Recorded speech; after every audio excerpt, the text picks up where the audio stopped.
entire requisition process of getting money from CRF at the control of budgets.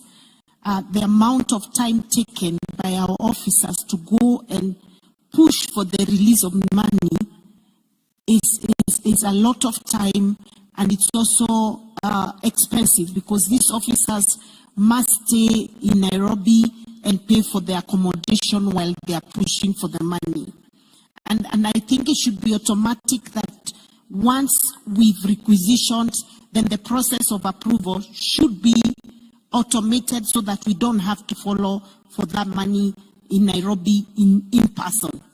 The second thing, obviously, I'm extremely delighted by the proposal by the chair CRA on integrated revenue collection system across counties. And yes, this is a thing that is already is so much needed by the different counties. And you'll find even those that have already automated their system, it's true they're paying a lot of money. And in the cases of us first-time governors, we come and find that the system is not even watertight, it's not safe, and there's a lot of leakages within the system. So we'd be very happy, Madam Chair, and of course Professor Ndongo, to have that system onboarded as quickly as is possible, so that we don't have to spend any money coming up with the county-specific systems. And I think with an integrated system, there will be greater transparency of the revenue collected, so that it's not at the whim of an individual or a particular company. I think that's a much welcome proposal, and should be implemented as soon as possible. Thank you very much. Thank you, Excellency. Really very clear actions here that we need to document on specific actions, and they really look very actionable. Thank you for bringing that out. Keith, I'll be coming to you shortly, but before then, I want to go back to Honorable CS, and I like the challenge you brought on broadening the base. It's reflecting across, again, from the feedback from the CRA chair, and the governors take the challenge very well. Specifically, the chair cited the Finance Management Act and Section 12. How can Treasury support devolution, or how can Treasury support devolved functions in performing their task, and especially some of the issues that have come up? What would be the role of Treasury, and how can that be executed? Thank you very much. And indeed, those are very, very good suggestions that are coming up. But let me say that first, at the outset, the role of the National Treasury is actually not to supervise the counties, but actually, more importantly, is to help them or to support them perform the functions that they have been assigned to do by the Constitution. And for us, that is very, very important. And you can see, for example, His Excellency Governor has mentioned that predictable revenue payments is actually very, very important. And we do recognize that. For example, let me give you an example. In the last just added fiscal year 2022-2023, the National Treasury prioritized the disbursements of all revenues owed to counties before the end of the financial year. In fact, this is the first time in the last 7 years or so for county governments to have all their revenues before the end of the fiscal year. And we even did that to our friends, the MPs, the CDF. And we also did that even to the elderly, the payments, the transfers to support the elderly. We did that. And we argued that it is better to do that because it's going to support our economic recovery process.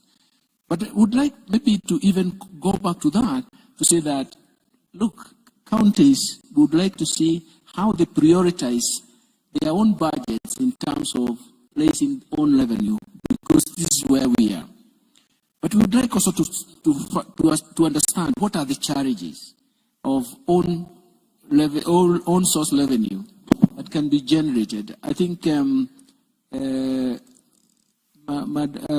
Your Excellency, Madam Cecilia, you mentioned about even tourist sites. For example, we couldn't even come here in Eldoret like yesterday because we could not even have space at the hotels. Even the flights were not a problem. Flights are not, they are exogenous to the county, but at least accommodation was very, very critical. But in an effort, to see how we can alleviate budget deficits at county government level, the National Treasury has spearheaded the development of the national policy to support the enhancement of own source revenue. And the policy proposed is to actually enact a number of reforms. And some of them are currently being implemented, but some of them include even bills in Parliament. For example, the development of county government's revenue raising process bill 2023. We also have the National Rating Bill 2023, and this is going to unlock the revenue from property rates. And again, this is what you said, they are all hanging fruits. And Madam, this is very important for us. These low hanging fruits need to be picked, but they can be actually be affected once we have passed this bill. And another initiative is actually the policy for automation of revenue collection and management. And I do think that this is some function that we can help the National Treasury, and the National Treasury in collaboration with the CRA, the COG, and other relevant institutions are in the process of developing an integrated resource revenue management system. CRA, you mentioned that. But what we really want is to make sure that all counties use this. The first session that we had here was about digitization. And I can tell you that we have come a long way with digitization, especially some people like us. But for me, I like it because it forms a very good base for even payment system. And payment system can be used across, even tax revenue payments, the tax revenue payment system has been used. I think this process is going to be very, very important. I'm told it's at advanced stage, and we do believe we are going to get there. We're going to get there because it will give us some strength in terms of how financial management system becomes a cornerstone of an efficient public finance management regime. Because if we don't have this efficient use of resources, adhere to public financial management law, we are not going to get anywhere because resources are always going to be questioned in terms of how they are being used. One of the key PFM reforms is that we want to make sure that we enhance accountability and transparency that is prescribed by use of both levels of government. And that is why the Integrated Financial Management System, IFMIS, has reformed the core of PFM systems so that the budget formulation and even execution becomes quite transparent. And I do believe that we can actually overcome some of these problems by just doing that. But having said that, I may come back to the three of the points that have become quite problematic, because I can point out that because they become a source of failure. Let me talk about the pending bills issue. Some of these have legacy issues, but they arise from liabilities of, that is, because they have legacy issues because they arise from the local authorities that were there before the devolution started. But counties have continued to accumulate pending bills. And we have to resolve this because essentially some of these pending bills that can be verified are actually debts owed to suppliers and even so many of the MSMEs. We need to resolve that. The second one is pension payments. Last week we had 2 days with the relevant Senate committee brainstorming on what we need to do on pension payments. It is actually very sad that only 3 counties in the totality of 47 countries that have no arrears. And we were asking, because we asked the CECs for all the counties to join us, and we had a 3-day session, and we wanted to see what kind of magic and what solutions. And we came up with formidable solutions that we want to make sure that it is done. See, Mheshimiwa Dede said that sovereign debt or public debt is the first charge. By the way, the second charge is pension payments. So it means that the county governments are making a very serious or grave mistake for not remitting the pension dues, because people who retire will have problems. The third problem is the huge wage bill. By the way, if all our resources are going to the recurrent spending, then we have no resources for investments. And so it means that we'll continue to be at the same level or even go below this, the capacity is going to be constrained.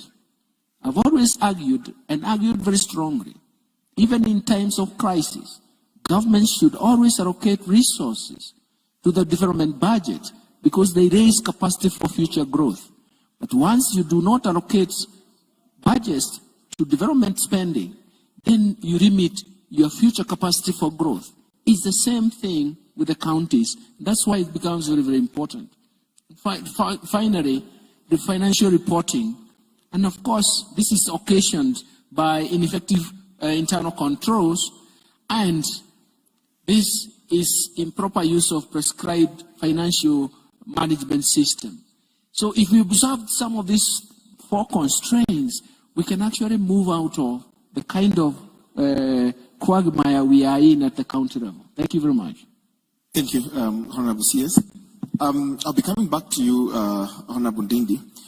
I'll right now to allow Mr. Keith, the Country Director, World Bank, to highlight the approach that World Bank takes when you're identifying the financing and the programs. But most important, how are you measuring impact and the right or the positive change that is desired today? Thank you, Chair. I'd like to begin by saying it is an honor to be up here, representing not just the World Bank, but the whole community of development partners here, many of whom are here today, and almost all of whom have invested in Devolution. Kenya deserves great congratulations for Devolution. This was a risky undertaking 10 years ago, but it has proved transformational. And we in the World Bank, along with others, are very proud that we invested in this early on, seeing the potential it had to redress many of the, not just the political, but the economic shortcomings that were going to pull the country back. In fact, we have made a big bet on Devolution as an institution, and we've worked in every county with a growing portfolio over the last several years. Our total portfolio in Kenya now exceeds 1 trillion shillings, about $8 billion US, and fully 1/4 of that, 2 billion, goes directly to devolved functions, and another 3 billion benefits the counties through multi-sectoral programs that bring benefits to multiple counties at one time. We do this for a simple reason, because we know that we cannot achieve the broader goals that we've agreed with government for Kenya without working heavily at the county level. And those goals are very simple. Number one, to raise productivity and job creation, which are both too low to drive Kenya's next stage of development. Number two, to reduce inequality, which is currently too high to enable the next stage of development. And third, to boost resilience to climate shocks and natural disasters, which are both too high to protect Kenya's next stage of development. And I want to highlight one of these in particular, which is the growing impact that devolution has had on improving inequality. It has the potential to do even more, but we are seeing progress in inequality in Kenya thanks to this dispersion of opportunities, the creation of more nodes of growth, and other benefits that come with devolution. And this is crucial right now as Kenya becomes a middle-income country to avoid an inequality trap. There's always been a spatial dimension to inequality here, and that has always been unfair to those who've been marginalized and left behind. But at Kenya's current stage of development, it is now not just bad for those who are left behind, it will be bad for all of Kenya. So to put it more positively, improving this will be good not only for those who are lifted up, but for Kenya as a whole, because it will help propel its growth. Countries with high inequality experience a lot of interruptions in their growth, like speed bumps in the road. Countries with lower inequality are able to sustain that growth year after year, which is ultimately what helps to drive sustained poverty reduction, innovation, private sector investment, etc. So much of our focus here is focused on leveling the playing field in as many ways as we can across Kenya. We do this through a number of ways, and I just want to highlight some of the results, because the point I want to make here today is that Devolution is a very good investment. It's a very profitable investment in development terms. So in productivity, for instance, we put a big emphasis on agriculture, and in particular on improving infrastructure, strengthening value chains, and supporting commercialization. 1.6 million farmers have seen their productivity increase. We've seen productivity jump by 20 to 30% in several products, and 5 million farmers now benefit from regular agro-weather and market advisories. We've also been able to connect pastoralists to markets and to de-risking tools that will help bring more private sector support and investment in these areas. In urban areas, we are helping the counties to harness the power of the urban transition, these agglomeration economies that can support alternate nodes of growth and drive more locally driven growth. 4 million people so far have benefited from upgraded infrastructure, including 250,000 who have improved sources of water. We've also emphasized the private sector. If we're looking for alternate sources of revenue, obviously encouraging PPPs and private investment can be an important enhancement. Our private sector arm, IFC, has worked in 9 counties to move on digital and government and business services and related functions. Second, in the area of inequality, we made a big focus on the 10 north and northeastern counties that have been historically marginalized.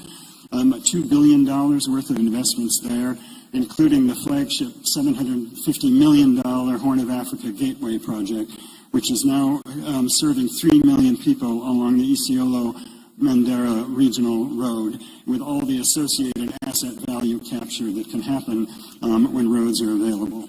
This has also supported primary health care outreach in all counties, and very importantly, picking up some of the themes we heard, the greater use of data and statistics with small area poverty estimates so the counties can see who they're benefiting. We've also worked, as I mentioned before, in an important area of governance for service delivery. We made good progress working with the counties on strengthening the institutions and systems that are needed, basically the ones that will underpin effective service delivery. But a lot more work needs to be done in this area. Our KUSP project created incentives for counties to put in place the urban governance structures that are envisaged in Kenya's law, and this was to help facilitate delivering greater urban services and infrastructure. But in this next phase, we do need to see the efficiency and impact of spending improve further. And finally, resilience. It is the tragic fact that Kenya will now be subject to a rising number of shocks, both climate and natural disasters. Climate change alone will have an adverse impact on agriculture, on livestock, on fisheries, biodiversity. Climate is a top priority for the World Bank globally, and that goes equally true here in Kenya. We know that water is crucial to this. I was discussing with some of the northern northeast governors this morning who all emphasized water is foundational. It's dropped 50% in the last 30 years here, and so World Bank investments are increasing in this area and are diversifying now to help reduce water insecurity. We're also working through our FLOCA program in 45 counties to help them deliver locally led climate solutions through both institutional and investment grants. And we're also going to start working to protect critical watersheds in a new project that will break new ground. So we've seen great impacts from this wide range of investments that will serve all of Kenya and which we intend to continue supporting along with our partners in the next stage to come, which will be pivotal to Kenya's propulsion to its next stage of development. Thank you. Thank you very much, Keith. So we're wrapping up now. I'll just go back to Honorable Nyoro. In a minute or two, what are the potential enhancements to legislation we can do whether he's reacting to what the Honorable CS has talked about, challenge on the broadening, or even increasing the threshold. And then we conclude with some reaction from the real person who is in the forefront, and that is one of the excellencies, on all the points we discussed. What's your reaction as a governor being in the front line of service delivery? Thank you very much again. Even before I talk about the laws that we need to enact, it's important that I give some background in terms of figures so that we actually see where we should be focusing on. Because from 2012-2013, up to last financial year, our counties had received from the national government around 3.3 trillion Kenya shillings. 2.9 trillion Kenya shillings of that was the equitable share.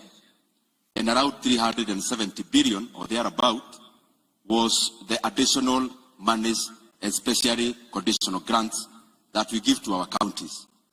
So once you aggregate that boniface, then once you check at the aggregate of our county's budgets, own source revenue only accounts for 8 to 12%, depending on which year you are looking at. And therefore, I think more weight must be on the 89 or thereabout, other than on the others. However, there is still a lot of room for improvement on own source revenue.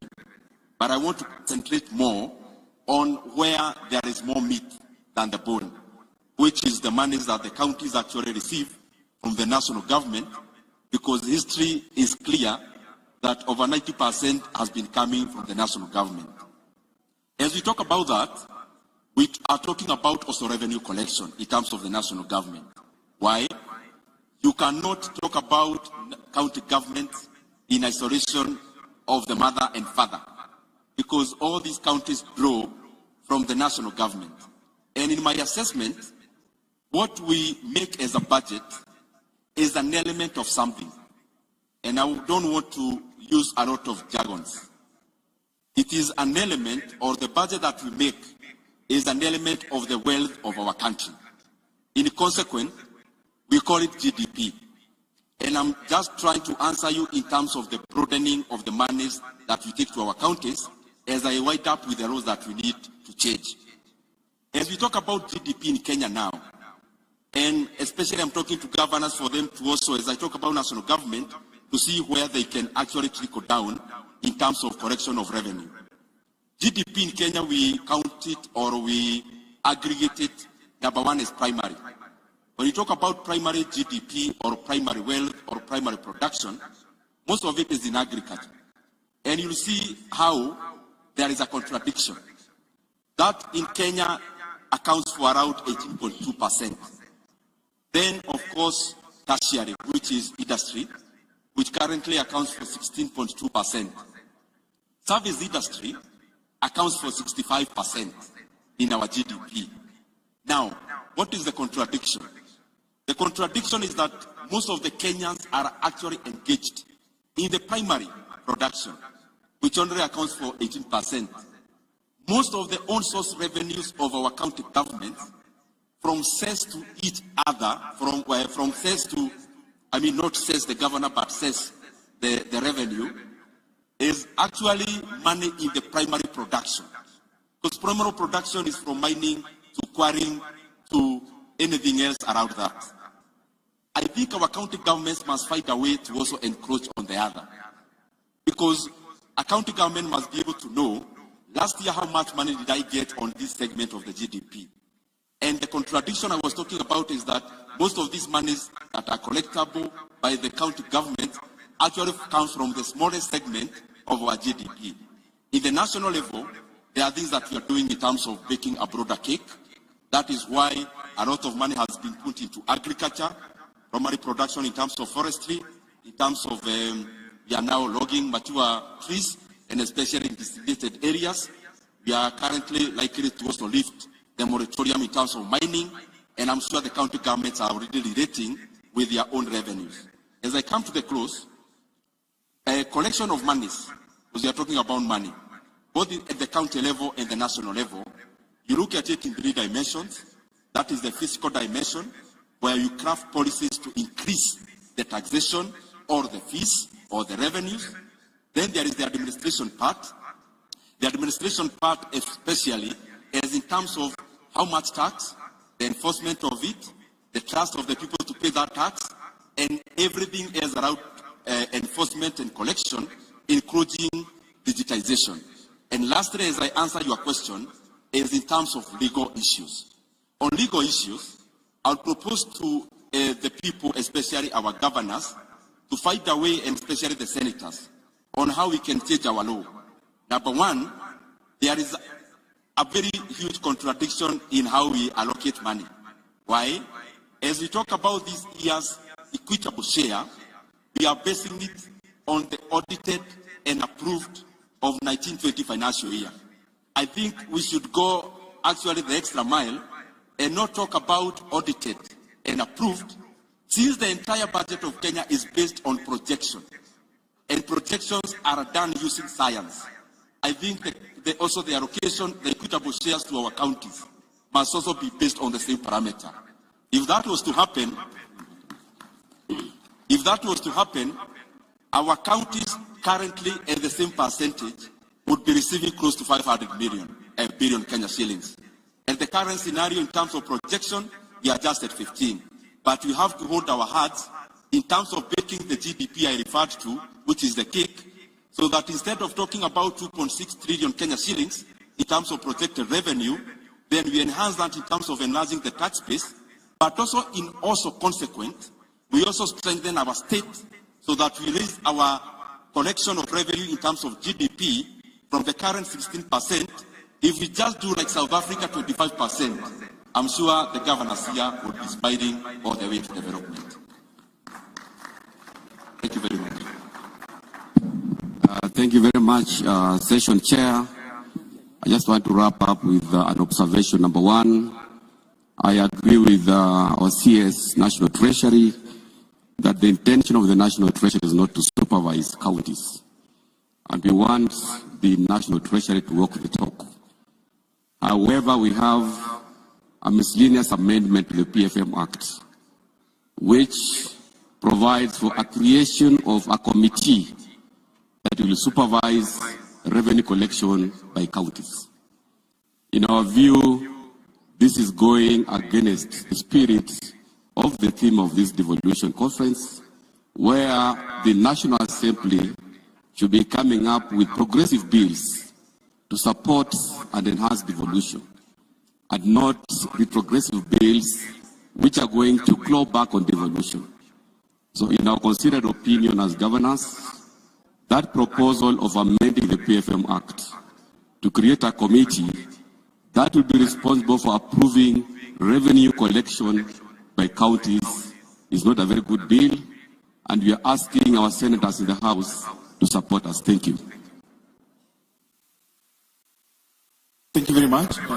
It's been a really great discussion. Appreciating all your excellencies. I can now request you to sit down or back to your seats. And for your audience, thanks for their patience. We've really we've had a good discussion, and we appreciate your time.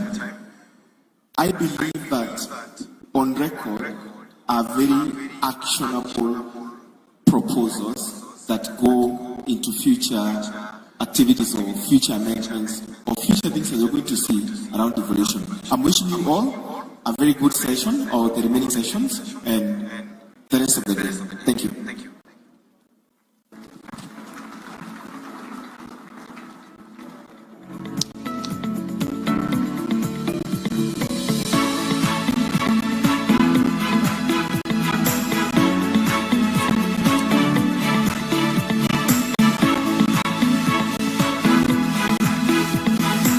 Your Excellency, Governor.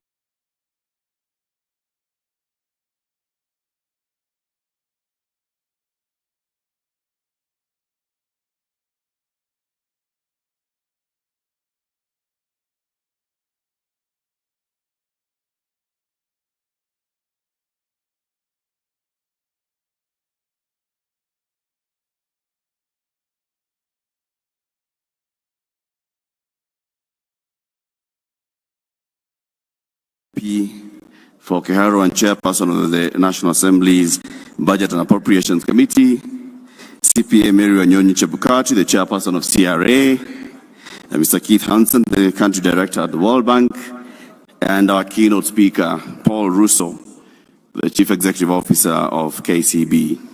Of course, led by the moderator, Boniface Mungania, Director, Public Sector Digital Transformation, Safaricom PLC. Asanteni sana. A round of applause, please, for them.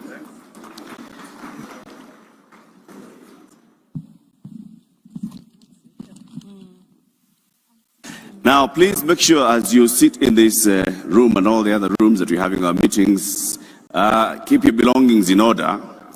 But if you've lost anything, there's a lady here. Don't show them what they've lost.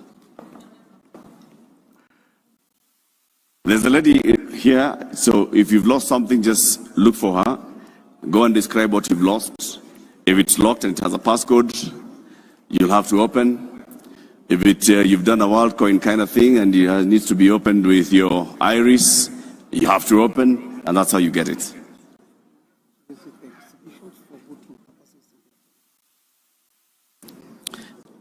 And my co-facilitator, Professor Karuti Kanyinga, is reminding me to remind you to please visit our exhibition area. We have many exhibitors. County governments are exhibiting. We have other partners who are also here exhibiting. And we'd like you to go visit each stand. And we want you to please help us judge the best exhibition. So the best exhibitor, look at how well resourced they are. Look at how much information they're providing. Look at how relevant the information they have is to devolution. And all that, please use that to rate who, in your opinion, is the best exhibitor at this year's Devolution Conference. Ladies and gentlemen, we are waiting for the arrival of our guest speaker, the Right Honorable former Prime Minister Raila Odinga. He's already in the grounds and he'll be walking in shortly. In the meantime, I'd like you to watch a recap of what happened yesterday, the activities of yesterday. This video summarizes the whole day yesterday. We had very many. Welcome to day one of the Devolution Conference, with this year's theme being the present and the future. We are here at the Eldoret Arboretum, where a tree planting activity will take place and the unveil of the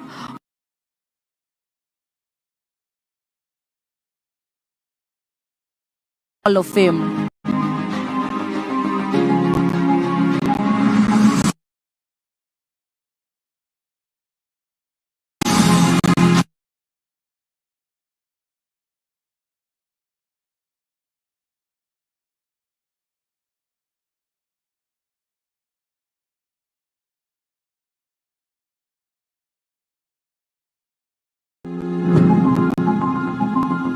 Welcome to day one of the Devolution Conference, with this year's theme being the present and the future. We are here at the Eldoret Arboretum, where a tree planting activity will take place and the unveil of the Wall of Fame.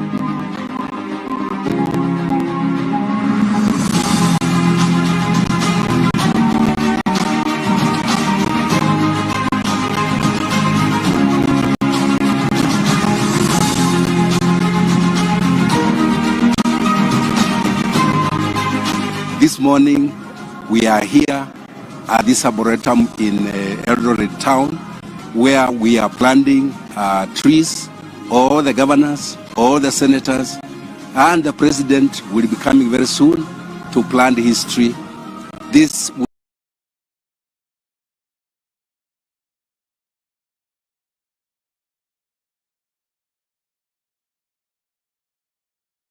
be a landmark arboretum which will go into history, marking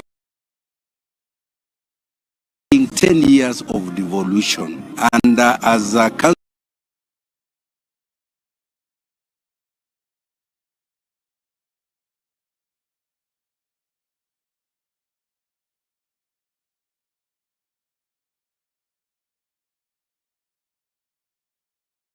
governors, we have committed ourselves to ensuring that we achieve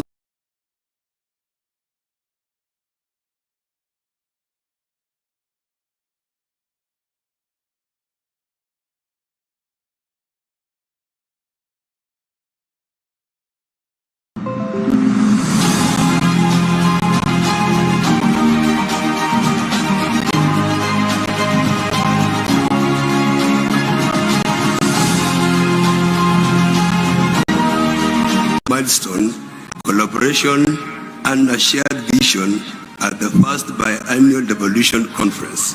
The concept of devolution has led to numerous positive changes that have positively impacted the lives of citizens. As a council, we want to commit to work together with your government to ensure that we achieve the expectations of the Kenyan people.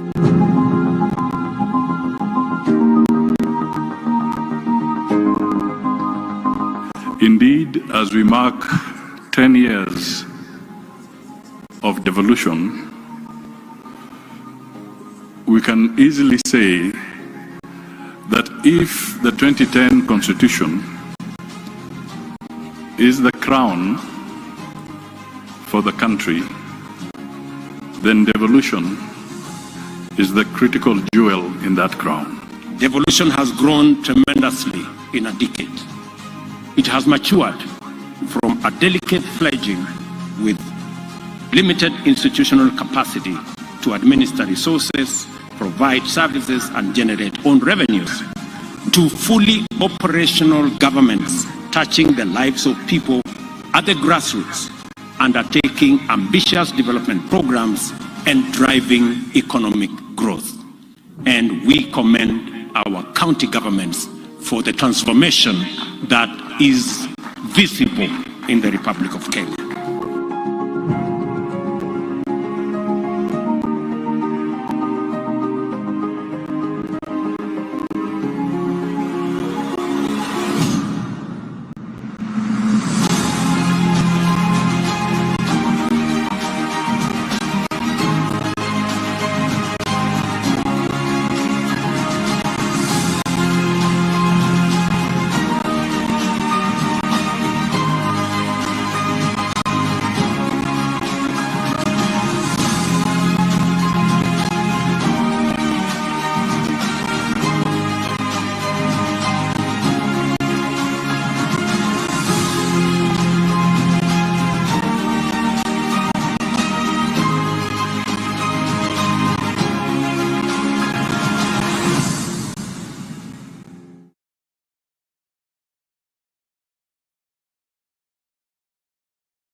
Opening ceremony.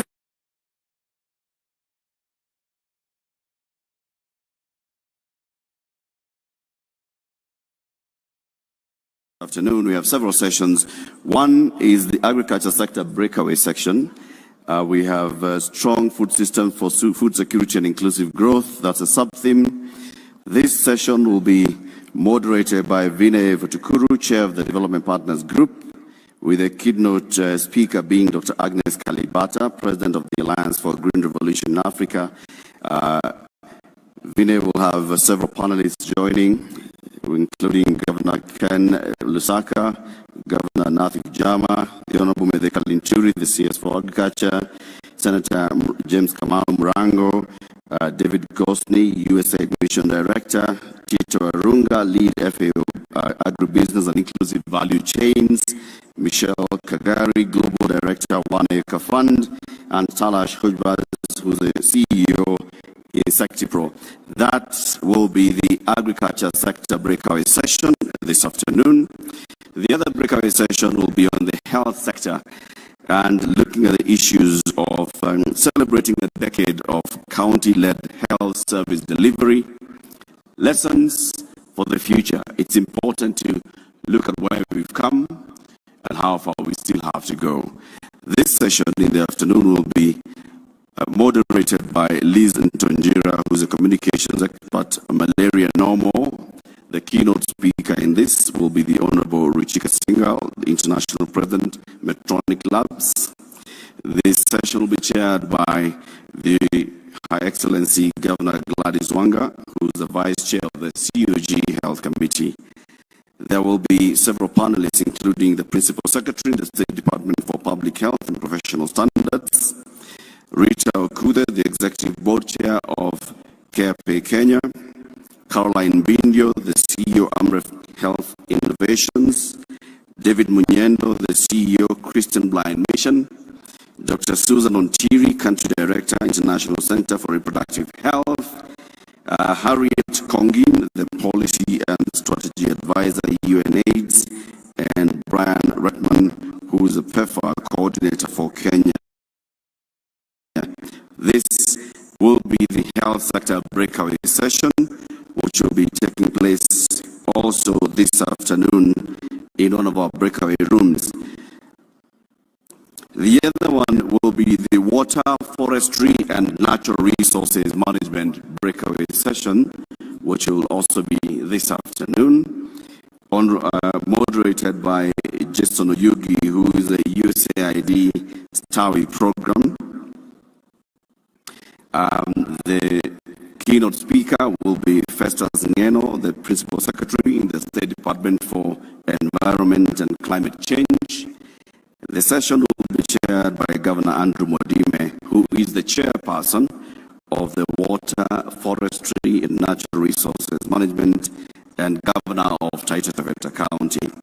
The panelists in this one, Dr. Wilbur Otichilo, the Governor of Vihiga and the chairperson of the Environment and Climate Change Committee of the Council of Governors, the Honorable Alice Ohome, CS, Ministry of Water, Sanitation and Irrigation, Senator John Medhu Muhia, chairperson, Senate Standing Committee on Land, Environment and Natural Resources, Dr. Chris Kipchoo, the Principal Secretary in the National Treasury, Ms. Amanda Robertson, WASH Team Lead at USAID Kenya, Dr. Sam Kareithi, the Country Director at Gatsby Kenya, Cindy Kobe, the Community Advocacy and Awareness Cron Trust, and Dr. Philip Kisoyan, who is the lead Natural Resource Governance. This will be the Water, Forestry and Natural Resources Management breakaway. The Youth breakaway session will be the other breakaway session this afternoon. The theme will be Empowering Youth for Inclusive Economic Growth, the role of the bottom-up economic transformation agenda in Kenya, to be moderated by Mr. Njoy Njoroge, and the keynote speaker will be Mr. David Bagenda, who is the Country Director, MasterCard Foundation, Kenya. The session will be chaired by Governor Simon Kachapin, Chairperson of the COG Gender, Youth, Culture, Sports and Social Services Committee. Among the speakers and the panelists in this session will be Governor Stephen Sang, the Governor of Nandi County, the Honorable Ababu Namwamba, the CS, Ministry of Youth, the Arts and Sports, Engineer Stephen Ogenga, who is the CEO, National Industrial Training Authority, Ms. Edna Carijo, Digital Skills Program Manager at Immobilis, Abel Mutua, who is a Zero Malaria Starts With Me Ambassador and filmmaker, and Mohammed Golocha, who is a Isiolo Youth Innovation Center Coordinator, and finally Patricia Jalagat, Founder and CEO of Hortigrid Limited. So as you can see, the afternoon is jam-packed. We'll soon be telling you, Prof will come and tell you where each of these breakaway sessions will be taking place. Please just take note of what you'll be interested in so that you know where the breakaway sessions are. One of the breakaway sessions is this particular room. The other breakaway sessions are to my right. You will find them labeled breakaway room 1, 2, 3. Prof.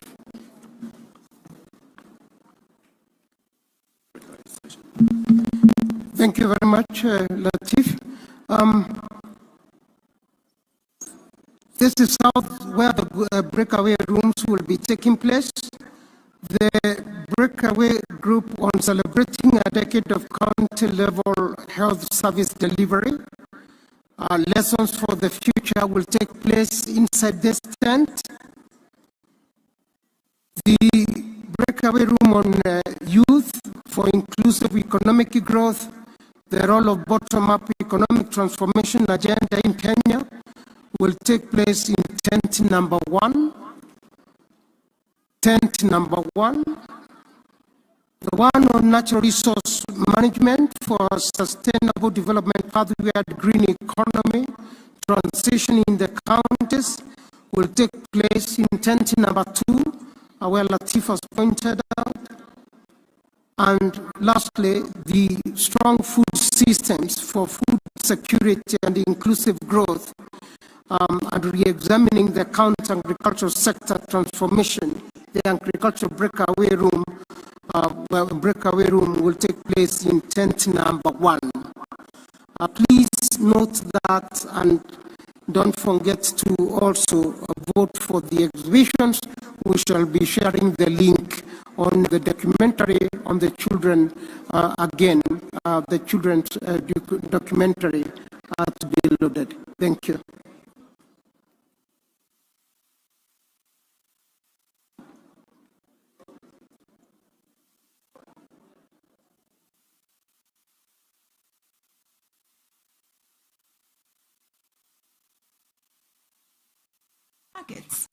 These facilities include designated play areas, child-friendly restrooms, and safe spaces for children to engage in age-appropriate activities while their parents or guardians work. The children want our county government to do. I would like my governor to help those children who need.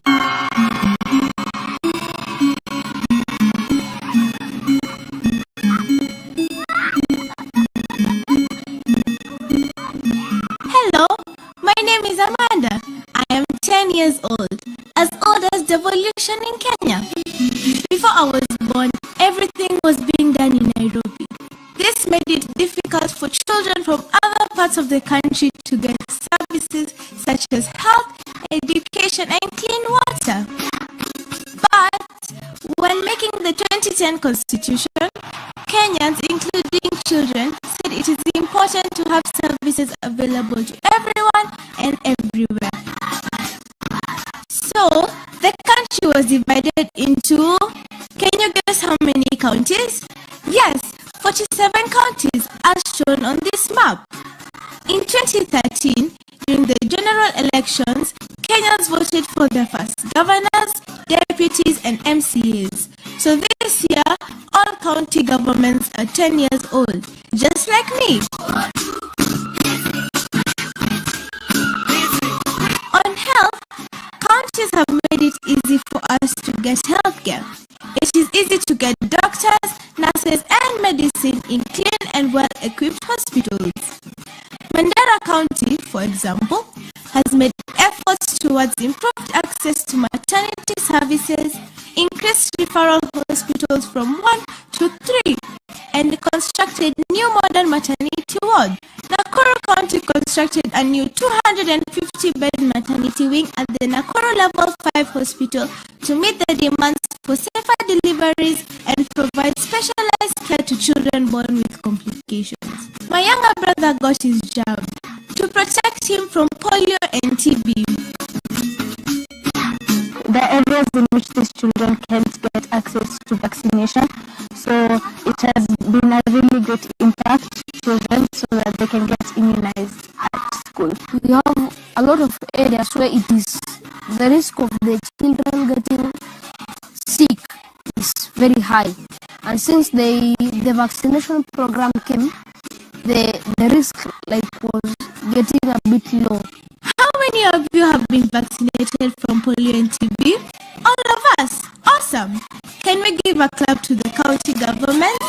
Thank you.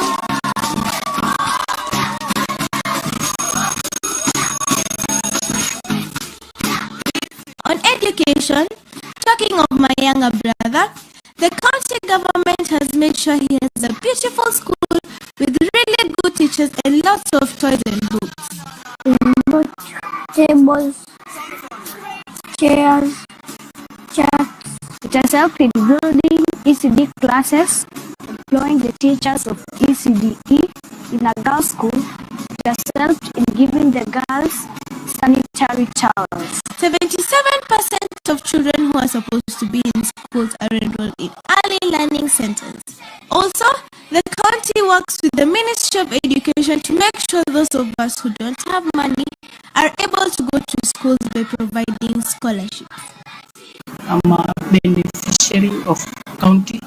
I'm being sponsored by county since I finished my classes KCP. Something awesome that counties have also done is to make sure all children go to school, even those who are differently abled. They have done this by improving the construction and renovation of schools, parks, and recreational centers with features such as ramps, handrails, and accessible toilets to ensure children with disabilities can navigate these spaces independently. Since devolution began, Kenyans have enjoyed essential services which have been brought near them. The digital space is our new reality. To ensure that we are prepared for this new world, county governments provide training programs to students including children in pre-primary, teachers and community members with the aim of enhancing their digital skills.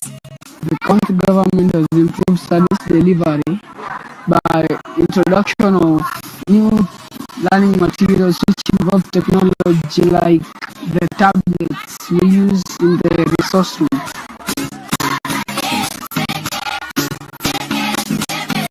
We cannot learn if we are hungry. Our governors are very caring and so they have ensured that we have food in schools. For example, the Garissa County government gives children a meal every day.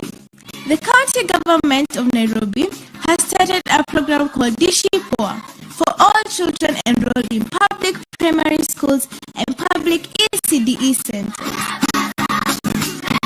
Huku Garissa County Government imesaidia watoto kulipia fees, pia imesaidia kuwapea chakula na imesaidia watoto wenye hawana wazazi mayatima.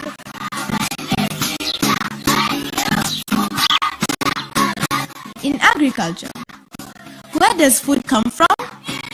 From the farms. To ensure we have food, county government are teaching us to farm by making sure that agriculture is part of our ECDE programs. We learn about farming techniques, crop cultivation, and sustainable agricultural practices. Agriculture is beneficial to the county as it brings about food stability. With the food stability, it can cause children to get proper nutrition as they will be provided with the proper diet. We cannot have food in our farms if we don't have rain. And rain comes from, yes, trees. County governments have been holding tree planting events in schools and other public areas and involving children who take care of these trees within their schools. The counties have created a good environment for our parents to work. Sometimes we accompany our parents to their workplaces, including markets. To ensure our safety and well-being, county governments have established child-friendly facilities within markets. These facilities include designated play areas, child-friendly restrooms, and safe spaces for children to engage in age-appropriate activities while their parents or guardians work. In the next 10 years, I believe that Kenya will be much better than it is right now. And here is what the children want our county government to do. And I would like my governor to help those children who need a lot of assistance. For example, those who need scholarships and food provided for them. We need a road school. That road is really not good. It becomes pathetic when it rains. What I want my governor to do for children is to allocate more funds for local talent support. What I would like my governor to do is continue with that good work and keep on helping the children, especially the street children. I am requesting the county government of Homa Bay to provide sanitary towels for the girls in school. I would like our governor to improve our infrastructure, by giving our children better education and building better hospitals. Devolution holds immense potential for the realization of our children's rights. By granting children greater access to education, healthcare, and essential services, Devolution has the capacity to create a brighter future for the younger generation. Children should be involved in decisions made in their counties to help them realize their full potential. It's really important to think about issues that matter to children when making laws in the country. We want to plan our own future. There is nothing for us without us. Remember, devolution is all of us, because as much as we are from 47 counties, we are one country, one nation. Long live devolution, long live Kenya!